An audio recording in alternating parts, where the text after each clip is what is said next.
আসসালামু আলাইকুম। আজকে আমি দেখাবো আপনারা দালাল ছাড়া নিজেই কিভাবে অনলাইনে আবেদন করে পাসপোর্টটি করতে পারেন। সেজন্য আপনাকে যেকোনো একটি ইন্টারনেট ব্রাউজার ওপেন করতে হবে। ওপেন করার পর আপনার প্রথম যে অপশনটি আসবে, এই প্রথম অপশনটিতে একটা ক্লিক করে দিবেন। এখানে লেখা আছে ই-পাসপোর্ট অনলাইন রেজিস্ট্রেশন পোর্টাল। এইটাতে আপনি একটা ক্লিক করে দেবেন। ক্লিক করে দেওয়ার পর এরকম একটি ইন্টারফেস আপনার সামনে ওপেন হবে। তারপর অ্যাপ্লাই অনলাইন, এখানে একটা ক্লিক করে দিবেন। তারপর এরকম একটি ইন্টারফেস আপনার সামনে ওপেন হবে। তারপর আমরা উপরে যদি একটু লক্ষ্য করি, এখানে লেখা আছে check your availability of e passport your region, মানে আপনার অঞ্চলের প্রাপ্যতা নিশ্চিত করুন। Are you applying from Bangladesh, মানে আপনি বাংলাদেশ থেকে আবেদন করছেন কি না সেটা এখান থেকে সিলেক্ট করতে বলছে। আপনি ইয়েস সিলেক্ট করে দিবেন। তারপর এখান থেকে select your district of your present address, মানে আপনার বর্তমান ডিস্ট্রিক্টের নাম লিখতে হবে। সেখান থেকে আপনার ডিস্ট্রিক্টের নামটা লিখে দিবেন এবং এখান থেকে select your police station nearest to present address, মানে আপনার বর্তমান ঠিকানার যে কাছে যে থানাটি রয়েছে, মানে আপনার যে থানাটি রয়েছে সেই থানার নামটি এখান থেকে লিখে দিবেন। তারপর এখান থেকে হচ্ছে আপনি কন্টিনিউতে ক্লিক করে দিবেন। ক্লিক করে দেওয়ার পর এখানে আপনার ইমেল অ্যাড্রেসটি লিখে দিবেন। তারপর আপনার ইমেল অ্যাড্রেসটি লেখা হয়ে গেলে এখানে আই এম হিউম্যান, এখানে একটা ক্লিক করে দিবেন। এখানে ক্লিক করে দেওয়ার পর এখানে কন্টিনিউতে ক্লিক করে দিবেন। কন্টিনিউতে ক্লিক করার পর এরকম একটি ইন্টারফেস আপনার সামনে চলে আসবে। তো এখান থেকে হচ্ছে আপনাকে পাসওয়ার্ড সিলেক্ট করতে হবে। তো এখান থেকে আপনি হচ্ছে আপনার পাসওয়ার্ডটি লিখে দিবেন। অবশ্যই আপনার পাসওয়ার্ডটি 6 সংখ্যার উপরে হতে হবে এবং এখানে হচ্ছে মিনিমাম আপনার একটি অক্ষর দিতে হবে বড় হাতের এবং একটি ছোট হাতের অক্ষর দিয়ে আপনার পাসওয়ার্ডটি সিলেক্ট করতে হবে। তারপর এখানে হচ্ছে পার্সোনাল ইনফরমেশন। এখানে যদি আপনার 2 ভাগে নামটি থাকে তাহলে হচ্ছে গিভেন নেম, এটা হচ্ছে অপশনাল। এটা হচ্ছে এখানে আপনি গিভেন নেমের জায়গায় লিখবেন হচ্ছে ফার্স্ট নেমটা। আপনার প্রথম যে নামটা আছে সেটা লিখে দিবেন। তারপর শিওর নেমের জায়গায় হচ্ছে আপনি লাস্ট নেমটা লিখে দিবেন। অর্থাৎ আপনার নামটি যদি এক ভাগে থাকে তাহলে হচ্ছে গিভেন নেম দেওয়ার দরকার নেই। আপনি শিওর নেমে শুধু আপনার নামটি লিখে দিবেন। তাহলে উপরে যদি একটু লক্ষ্য করেন তাহলে ফুল নেমের জায়গায় আপনার নামটি সঠিকভাবে চলে আসবে। অবশ্যই আপনাকে জন্ম নিবন্ধন অথবা জাতীয় পরিচয়পত্রের সাথে নামের মিল থাকতে হবে। তারপর এখান থেকে আপনি সিলেক্ট ইউর কান্ট্রি কোড, মানে আপনি বাংলাদেশ সিলেক্ট করে দিবেন। তারপর মোবাইল ফোন নাম্বার, আপনার ফোন নাম্বারটি লিখে দিবেন। লিখে দেওয়ার পর আপনি হচ্ছে এখান থেকে আই এম হিউম্যান এটাতে ক্লিক করে দিবেন। তাহলে একটি টিক মার্ক উঠে যাবে। এখান থেকে টিক মার্কটি উঠে যাওয়ার পর ক্রিয়েট অ্যাকাউন্ট, এখানে আমি ক্লিক করে দিলাম এবং কিছুক্ষণ লোডিং নেবে। লোডিং নেওয়ার পর আমি এটা সেভ করে দিচ্ছি আমার পাসওয়ার্ডটি। তো এখন আমার হচ্ছে অ্যাকাউন্ট করা হয়ে গেল। এখন আমার এই মেইলে একটি অ্যাক্টিভেশন লিঙ্ক গিয়েছে, আমি সেখানে ঢুকে আমি আমার অ্যাকাউন্টটি অ্যাক্টিভ করে নেব। তারপর সাইন ইনে ক্লিক করে দিব। এখান থেকে আমি হচ্ছে ইমেল অ্যাড্রেসটি লিখে দিব, যে ইমেল অ্যাড্রেসটি দিয়ে আমি রেজিস্টার করেছিলাম, এবং নিচে আমি পাসওয়ার্ডটি লিখে দিয়ে এখানে আই এম হিউম্যান এখানে একটা ক্লিক করে সাইন ইনে ক্লিক করে নিলাম। ক্লিক করে দেওয়ার পর আমি হচ্ছে নতুন পাসপোর্ট করব। যাদের হচ্ছে পাসপোর্ট আছে অথবা আপনারা হচ্ছে ভুল সংশোধন করতে চান তারাও এখানে অ্যাপ্লাই ফর নিউ পাসপোর্ট এখানে একটা ক্লিক করে দেবেন। ক্লিক করে দেওয়ার পর ordinary passport, official passport. Ordinary passport হচ্ছে আপনি সাধারণ পাসপোর্ট করবেন নাকি অফিসিয়ালি পাসপোর্ট করবেন সেটা এখান থেকে আপনি সিলেক্ট করে দেবেন। তো আমারটা সাধারণ পাসপোর্ট, এখানে আমি অর্ডিনারি সিলেক্ট করে দিলাম। সিলেক্ট করে দেওয়ার পর এখানে সেভ অ্যান্ড কন্টিনিউ এখানে একটা ক্লিক করে দেব। তারপর এখান থেকে পার্সোনাল ইনফরমেশনগুলো আপনাকে দিতে হবে। আই অ্যাপ্লাই ফর মাইসেলফ এখানে একটি টিকমার্ক দিয়ে দেবো কারণ আমি নিজের জন্য করছি, এবং নিচে থেকে আমি জেন্ডার সিলেক্ট করে দেবো। এখানে যদি আপনি পুরুষ হয়ে থাকেন তাহলে মেল সিলেক্ট করবেন এবং নারী হয়ে থাকলে ফিমেল সিলেক্ট করবেন। এবং ফুল নেম, গিভেন নেম এবং শিওর নেম এখানটিতে আমি আগে ফিল আপ করেছিলাম অ্যাকাউন্ট করার সময়, এগুলো আমার অটোমেটিক ফিল আপ আছে। এখন এখান থেকে আমি হচ্ছে সিলেক্ট ইউর প্রফেশন, এখান থেকে আমি আমার প্রফেশনটি সিলেক্ট করে দেব। আপনি যে পেশায় আছেন সেই পেশাটি এখান থেকে দিয়ে দিবেন। এখানে আমি ফার্মার সিলেক্ট করে দিলাম। তারপর সিলেক্ট ইউর রিলিজন, এখান থেকে আপনার ধর্ম সিলেক্ট করবেন। আপনি যদি হিন্দু হয়ে থাকেন তাহলে হিন্দু দিবেন এবং মুসলমান হয়ে থাকলে ইসলাম দিবেন। তারপর আমি আরেকটু দেখে নিব যে আমার পার্সোনাল ইনফরমেশনগুলো ঠিকঠাক আছে কিনা। আমি দেখে নিচ্ছি আমার সব কিছু ঠিকঠাক আছে। তারপর নিচের দিকে একটু স্ক্রল করব। Select your country of birth, মানে আপনার জন্মগতভাবে দেশের নাম কোনটি। আমার বাংলাদেশ, আমি বাংলাদেশ এখান থেকে লিখে দিলাম। এবং হচ্ছে আপনার select your district of birth, মানে আপনার জন্মগতভাবে আপনার ডিস্ট্রিক্টের নাম এখানে লিখতে হবে। তারপর ডেট অফ বার্থ, এখান থেকে আপনি হচ্ছে ডেট অফ বার্থটি লিখে দিবেন। আমার জন্ম তারিখটি আমি এখানে লিখে দিচ্ছি।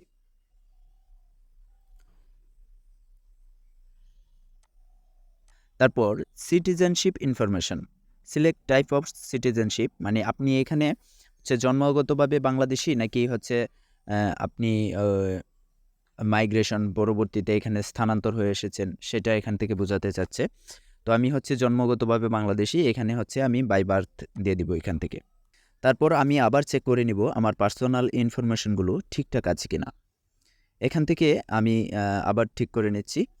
যদি আমার কোনো ভুল থাকে তাহলে হচ্ছে আমি এখান থেকে সংশোধন এখনই করে নিব, কারণ পরবর্তীতে সংশোধন করার কোনো সিস্টেম নেই। আপনি এখানে যা ফিল আপ করবেন আপনার পাসপোর্টেও কিন্তু তাই আসবে। তারপর আমার সব দেখা শেষ, এখান থেকে আমি সেভ অ্যান্ড কন্টিনিউতে ক্লিক করে দেব। ক্লিক করে দেওয়ার পর এখান থেকে হচ্ছে আমার পার্মানেন্ট অ্যাড্রেস লিখতে হবে, অর্থাৎ এখানে আপনি আপনার স্থায়ী ঠিকানার ইনফরমেশন দিবেন। এখান থেকে সিলেক্ট ইউর ডিস্ট্রিক্ট, মানে আপনি কোন ডিস্ট্রিক্টে স্থায়ীভাবে বসবাস করছেন সেটা এখানে লিখে দিতে হবে। তারপর সিটি, ভিলেজ, হাউস, এখানে আপনি আপনার গ্রামের নামটি এখানে লিখে দিবেন। তারপর আপনার রোড যদি থাকে বা ব্লক, সেক্টর যেটাই থাকে না কেন, এটা আপনি দিতেও পারেন, নাও দিতে পারেন, এটা হচ্ছে অপশনাল। এরপর আপনি হচ্ছে আপনার পোস্ট অফিস এখান থেকে লিখে দিবেন। আমার পোস্ট অফিস হচ্ছে পনারপাড়ুয়া, আমি পনারপাড়ুয়া দিয়ে দিলাম। এবং নিচে দেখেন পোস্টাল কোড আপনার অটোমেটিক চলে আসবে। যদি না আসে তাহলে আপনি আপনার পোস্টাল কোডটি এখানে লিখে দিবেন। তারপর হচ্ছে আপনার সিলেক্ট ইউর পুলিশ স্টেশন, মানে আপনার উপজেলা অথবা থানার নামটি এখানে লিখতে হবে। অবশ্যই এখানে আপনার স্থায়ী ঠিকানার ইনফরমেশন দিতে হবে। তারপর আপনার প্রেজেন্ট অ্যাড্রেস এবং বর্তমান ঠিকানা এবং স্থায়ী ঠিকানা একই কিনা, এটা যদি একই হয়ে থাকে তাহলে এখানে আপনি ঠিক মার্কটি দিয়ে দিবেন। এবং নিচে যদি আপনি একটু স্ক্রোল করেন তাহলে দেখবেন যে আপনি স্থায়ী ঠিকানায় যেগুলো ফিল আপ করেছেন এবং বর্তমান ঠিকানাও কিন্তু অটোমেটিক আপনার যে সকল ঠিকানা আছে সবগুলা একই হয়ে যাবে। এবং আপনি যদি স্থায়ী ঠিকানা এবং বর্তমান ঠিকানা আলাদা আলাদা থাকে তাহলে আলাদা আলাদাভাবে ফিল আপ করতে হবে। তারপর এখান থেকে রিজিওনাল পাসপোর্ট অফিস আরপিও, এটা অটোমেটিক সিলেক্ট থাকবে, আর না থাকলে আপনি টিক সিলেক্ট করে নেবেন। তারপর রিজিওনাল পাসপোর্ট অফিসের নামটি এখানে দেখা যাচ্ছে, আমার অফিস নেত্রকোনা, তাই নেত্রকোনা এখানে দেখাচ্ছে। এটা হচ্ছে আপনার আঞ্চলিক অফিসটি যেখানে আছে, মানে আপনার আঞ্চলিক পাসপোর্ট অফিসটি যেখানে আছে সেটা এখান থেকে লেখা থাকবে। তারপর এখানে সেভ অ্যান্ড কন্টিনিউতে আপনি ক্লিক করে দেবেন। ক্লিক করে দেওয়ার পর আইডি ডকুমেন্ট, এখানে হচ্ছে আপনার প্রথমে ন্যাশনাল আইডিটি এখানে লিখতে হবে। আমি আমার ন্যাশনাল আইডিটি অর্থাৎ জাতীয় পরিচয়পত্রের নাম্বারটি এখানে লিখতে হবে। আমি এখানে আমার আইডি নাম্বার অর্থাৎ জাতীয় পরিচয়পত্রের নাম্বারটি এখানে লিখে দিব।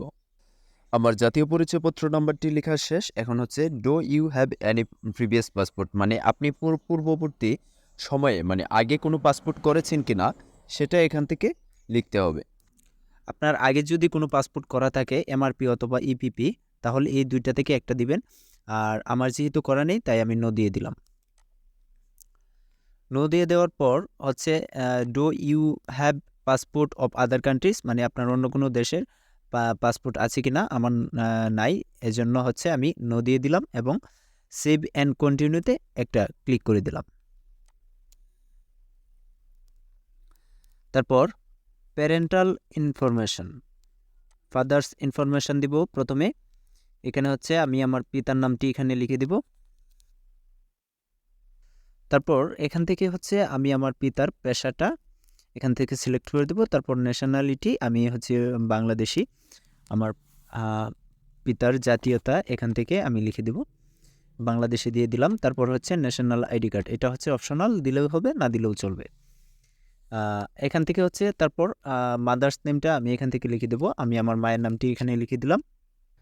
তারপর নিচে হচ্ছে প্রফেশন, আমি আমার মায়ের প্রফেশনটি লিখে দিলাম, আমার মায়ের পেশা দিয়ে দিলাম, আমার হচ্ছে মায়ের জাতীয়তা দিয়ে দিলাম বাংলাদেশি। তারপর নিচে আইডি কার্ডটা হচ্ছে অপশনাল, এখানে দিলেও হবে না দিলেও চলবে। তো যাদের হচ্ছে পিতামাতার এনআইডি কার্ড নেই তারা দিবে না, যদি থাকে আপনার আইডি কার্ডের সাথে অথবা সার্টিফিকেটের সাথে যদি পিতামাতার এনআইডি কার্ডের তথ্য মিল থাকে তাহলে এখান থেকে হচ্ছে আপনি এনআইডি কার্ডের নাম্বারটি দিয়ে দিতে পারেন। তারপর হচ্ছে লিগ্যাল গার্ডিয়ান ইনফরমেশন, এটা হচ্ছে নট অ্যাপ্লিকেবল, এটা ঠিক মার্ক দেওয়া আছে, এটা এখানে থাকবে। এবং আমরা স্ক্রল করে একটু নিচের দিকে চলে যাব। তারপর এখান থেকে সেভ অ্যান্ড কন্টিনিউতে দেওয়ার পরে হচ্ছে সাপোজ ইনফরমেশন, আপনি হচ্ছে ম্যারিড নাকি সিঙ্গেল এটা এখান থেকে দিয়ে দিবেন আপনার। তারপর ইমার্জেন্সি কন্ট্যাক্ট, আপনার জরুরি ভিত্তিতে যার সাথে যোগাযোগ করবে তার সম্পর্কটা এখান থেকে দিয়ে দিবেন। সে আপনার পিতা অথবা মাতা, অথবা আপনি যদি বিয়ে করে থাকেন তাহলে ওয়াইফ দিয়ে দিতে পারেন। তারপর হচ্ছে আমার মাতার ন্যাশনালিটি এখান থেকে আমি দিয়ে দিব, বাংলাদেশি দিয়ে দিলাম। তারপর এখান থেকে হচ্ছে আমি নিচের দিকে আমার ডিস্ট্রিক্ট যেটা আছে, মানে আমার জেলার নামটি আমি এখান থেকে দিয়ে দিব। দিয়ে দেওয়ার পর হচ্ছে আমি এখান থেকে হচ্ছে আমার গ্রামের নামটি লিখে দিব। তারপর রোড, ব্লক, সেক্টর এগুলো দেওয়ার দরকার নেই। তারপর আমার ডাকঘরটি লিখে দিলাম, আমার পোস্ট অফিস ওনার পরও লিখে দিলাম। তারপর হচ্ছে আমি উপজেলাটা এখান থেকে লিখে দিলাম। তারপর এখানে হচ্ছে ইমেল অ্যাড্রেস, এটা অপশনাল, এটা দিলেও চলবে না দিলেও চলবে। এখান থেকে আপনার একটি ফোন নাম্বার দিয়ে দিবেন, আপনার মায়ের ফোন নাম্বার, মানে আপনার গার্ডিয়ানের যে ফোন নাম্বারটা আছে সেই নাম্বারটা এখান থেকে দিয়ে দিবেন। তারপর আমি সেভ অ্যান্ড কন্টিনিউতে ক্লিক করে দিলাম। এখন এখানে আপনি লক্ষ্য করেন, এখানে হচ্ছে 48 পেজের 5 বছর মেয়াদি, এটা খরচ হচ্ছে আপনার 4025 টাকা, এবং 10 বছর মেয়াদি হচ্ছে 48 পেজের 5000 আপনার 5750 টাকা। এখন আমি হচ্ছে 10 বছর মেয়াদি করব 48 পেজের, এজন্য হচ্ছে আমি 48 পেজ দিয়ে 10 বছর দিয়ে দিলাম। এখন আপনি যদি 64 পেজের করতে চান তাহলে সেক্ষেত্রে হচ্ছে আপনি এইখানে 64 পেজ দিবেন এবং এদিকে 10 বছর দিয়ে দিবেন। তারপর হচ্ছে এখানে প্রাইসটা দেখালো এবং আমি সেভ অ্যান্ড কন্টিনিউতে একটা ক্লিক করে দিব।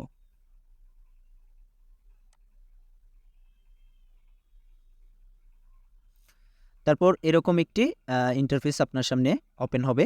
তারপর হচ্ছে আপনি রেগুলার ডেলিভারি নেবেন নাকি এক্সপ্রেস ডেলিভারি নেবেন নাকি সুপার এক্সপ্রেস। আমি সাধারণত রেগুলারটাই করব। এক্সপ্রেস ডেলিভারি হচ্ছে আপনার জরুরি ভিত্তিতে যে পাসপোর্টগুলো করা হয় সেগুলো মূলত এক্সপ্রেস ডেলিভারি অথবা সুপার এক্সপ্রেস ডেলিভারিতে নেওয়া হয়। তো আমি হচ্ছে রেগুলারটাই করব। এখন হচ্ছে আর যদি আমি সুপার এক্সপ্রেস নেই তাহলে আমি ওই নিচেরগুলো সিলেক্ট করে দেব।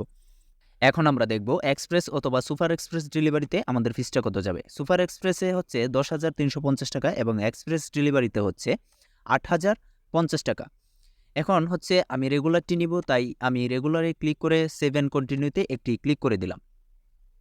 এখন এখান থেকে হচ্ছে আমার ডিটেলস দেখাবে, আমি এতক্ষণ পর্যন্ত যা যা ফিল আপ করেছি সকল কিছু এখানে হচ্ছে শো করবে।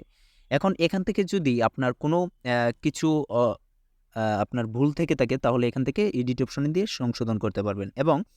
এবং একটু নিচের দিকে স্ক্রল করলে আপনারা এই অপশনটি পেয়ে যাবেন। এখানে যে লেখাগুলো আছে আমি পড়ে শোনালে অনেক ভিডিওটা অনেক লম্বা হয়ে যাবে, তাই আমি পড়ে শোনাচ্ছি না, আপনারা একটু পড়ে নেবেন। পড়ে নেওয়ার পর এখান থেকে হচ্ছে আপনি টিকমার্কটি দিয়ে দেবেন। তারপর কনফার্ম অ্যান্ড প্রসিড, এখান থেকে আপনি কনফার্ম প্রসিড টু পেমেন্ট, এখান থেকে আপনি পেমেন্টটা করে দিতে পারবেন। তারপর হচ্ছে এই যে আমি সামারি পেজের কথা বলছিলাম আমি আরেকটা ভিডিওতে, এটা হচ্ছে আমার সামারি পেজ, এটা আমি হচ্ছে করে নেব, ওই প্রিন্ট করে নেব, অথবা আপনি চাইলে এটা ডেস্কটপে সেভ করে নিতে পারেন। আমি ডেস্কটপে সেভ করে নিচ্ছি, এটা হচ্ছে অত্যন্ত গুরুত্বপূর্ণ।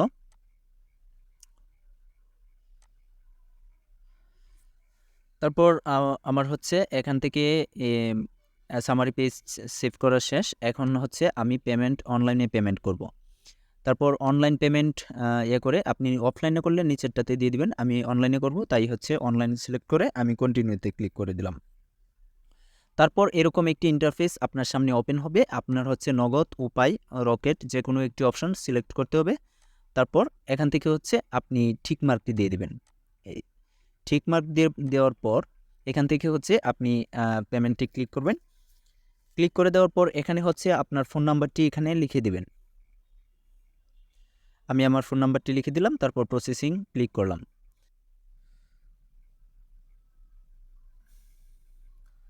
এখান থেকে হচ্ছে কারেন্ট পেমেন্ট স্টিল অ্যাক্টিভ। হ্যাঁ, অলরেডি হচ্ছে আমার পেমেন্টটি হয়ে গেছে, ওয়েটিং ফর পেমেন্ট। এখনও পেমেন্টটা রিসিভ করে নিই, এই যে উপরের দিকে লক্ষ্য করুন স্ট্যাটাস ওয়েটিং ফর পেমেন্ট। এখন পর্যন্ত আমার পেমেন্টটা রিসিভ করে নিই। তারা রিসিভ করলে এখান থেকে হচ্ছে আমার যে পেমেন্ট স্ট্যাটাসটি সেটি পরিবর্তন হয়ে যাবে। এখন হচ্ছে আমরা একটু চেক স্ট্যাটাস, আমরা হচ্ছে অ্যাপ্লিকেশনের স্ট্যাটাসটি চেক করব। এখানে হচ্ছে আমি সামারি পেজটি যে ডাউনলোড করেছিলাম সেখানে হচ্ছে অনলাইন রেজিস্ট্রেশন একটি আইডি দেওয়া আছে। এখন হচ্ছে নিচে আমি হচ্ছে আমার জন্ম তারিখটি লিখে দিব। লিখে দেওয়ার পর হচ্ছে আমি এখান থেকে ক্লিক করলে দেখবেন যে উপরে চেক অ্যাপ্লিকেশন স্ট্যাটাস সাবমিটেড, এখানে হচ্ছে আমার পেমেন্টটি তারা গ্রহণ করেছে। এখন হচ্ছে আমি এই প্রিন্ট সামারি পেজ, এখান থেকে হচ্ছে আমি সামারি পেজটি আবার প্রিন্ট করে নিব, অথবা আপনি চাইলে ডাউনলোডও করে নিতে পারেন এবং আপনি হচ্ছে অ্যাপ্লিকেশন ফর্মটি এখান থেকে প্রিন্ট করে নেবেন। তাহলে আমার দুইটা গেল, একটা হচ্ছে সামারি পেজ, আরেকটা হচ্ছে অ্যাপ্লিকেশন প্রিন্ট। এখন হচ্ছে আমি পাসপোর্টের যে পেমেন্ট করেছি সেটার রসিদটা আমি এখান থেকে নিব। তারপর হচ্ছে আমি এখান থেকে পাসপোর্ট অ্যাপ্লিকেশন আইডি, এখানে হচ্ছে আমি পাসপোর্টের অ্যাপ্লিকেশন আইডিটি এখানে লিখে দেবো। তারপর হচ্ছে জমা দিন, এখানে যদি আমি ক্লিক করে দিই তাহলে হচ্ছে আমার পেমেন্ট স্ট্যাটাসটি এখান থেকে আসবে এবং আমি এখান থেকে এটা ডাউনলোড করে নেব। এইটা হচ্ছে আমার পেমেন্ট রসিদ। তাহলে আমার কয়টা গেল, একটা হচ্ছে সামারি পেজ, আরেকটা হচ্ছে অ্যাপ্লিকেশন ফর্ম যেটা আমি নিচে দেখিয়েছিলাম যে এখান থেকে আপনি ডাউনলোড করবেন। তারপর হচ্ছে এটা হচ্ছে আমার পেমেন্ট রসিদ।